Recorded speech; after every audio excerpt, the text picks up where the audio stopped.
Olá pessoal, Quanto boa a tarde a estes todos. também Aqui fala o vosso conservo, profetizou, Jacinto Inoque João, não é? Eu gostaria de aprender alguns minutos de vocês, de modo a poder apresentá-los uma lição, não é? Uma lição de um texto que nós encontramos aqui neste livro, Paulo, o maior de todos os apóstolos. Bem, este livro, conforme vocês veem, é um livro que foi publicado pela publicadora Plenitude, não é? E este mesmo manual foi publicado, digamos assim, pela primeira vez no Brasil por um pastor com o título Paulo, Apóstolo de Fé e Coragem.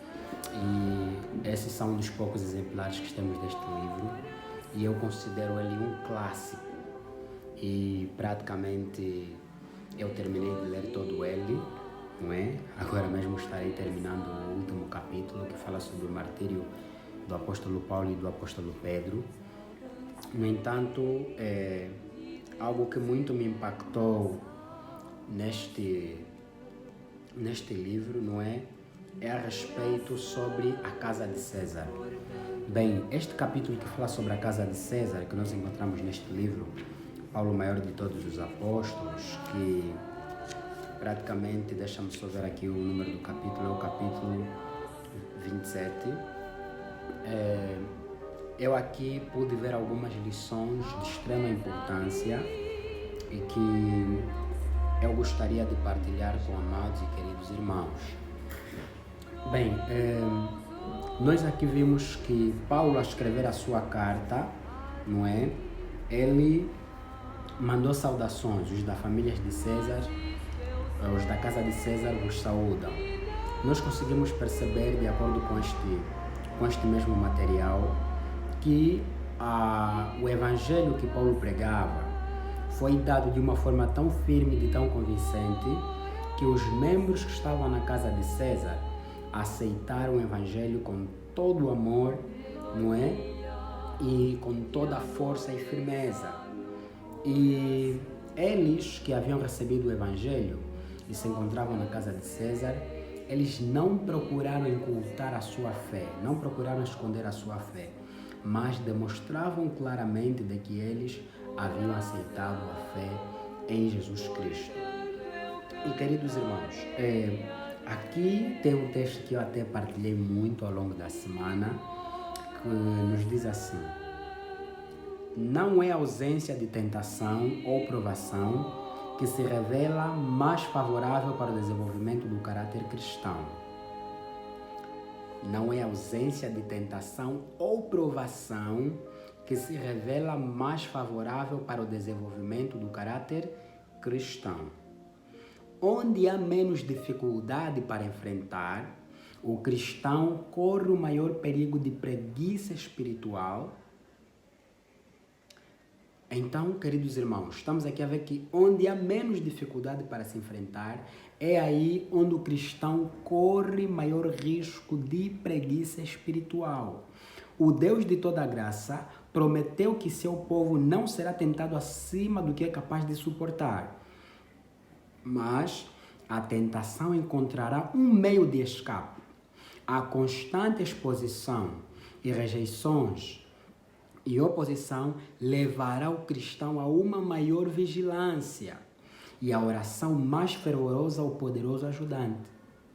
Provações extraordinárias, suportadas pela graça de Deus, darão a ele uma experiência mais profunda e maior força espiritual, pois a vigilância, paciência e coragem são postas em prática. Bem, esta meditação, queridos irmãos, me faz refletir grandemente no que tem sido a questão de vida no campo e não só, também outros aspectos da vida. Não é? Conforme disse, estou a ler a página 245. Muitos de nós tememos ir para o campo com medo de que talvez podemos encontrar espiritismo, feiticeiros, essa coisa toda. Queridos irmãos, não nos vem tentação acima daquilo que nós podemos suportar. E aqui nós vimos que quanto maior for a dificuldade, maior será o desenvolvimento do caráter cristão.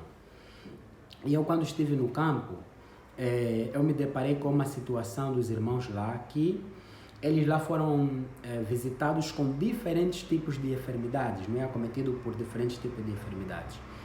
E pela graça de Deus, né, no princípio, quando eles foram para lá, eles conseguiram superar isto. E muitos estavam a desdenhar que os irmãos pegaram enfermidades estranhas.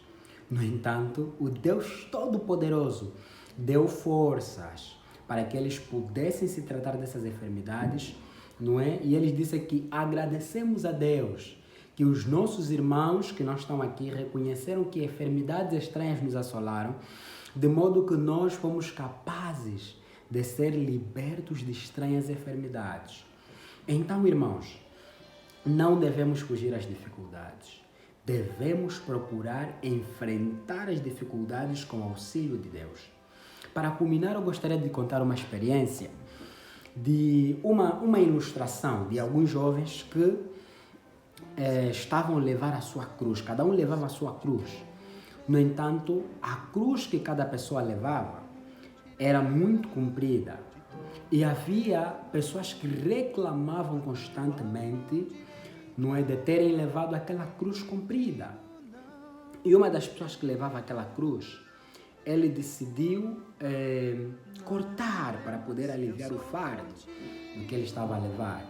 Então ele cortou a cruz e enquanto cortou, o peso ficou menor e ele poderia prosseguir com toda a facilidade. Só que, queridos irmãos, ao longo do caminho, para eles poderem passar do lado do além, onde poderiam se encontrar com as maravilhas do nosso amado bom Deus, eles encontraram uma barreira, um buraco. E os que suportaram a sua cruz do jeito que se encontrava, colocaram e serviu de meio para poder passar do outro lado.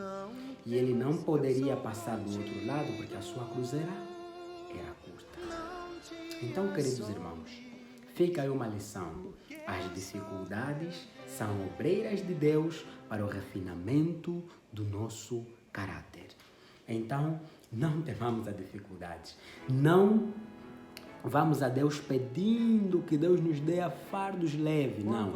Mas vamos até Ele pedindo que nos dê ombros fortes para que possamos suportar os fardos pesados que a vida nos apresenta. Sabemos nós que estamos a viver em tempos difíceis, tempos de crise. No entanto, não podemos vacilar. Devemos estar firmes e crer que Deus nos irá ajudar. Então, que o Senhor nos abençoe. Espero que esta meditação nos sirva de ânimo, conforto e esperança. Então, desejo um ótimo dia. Que o Senhor Deus abençoe a cada um de nós.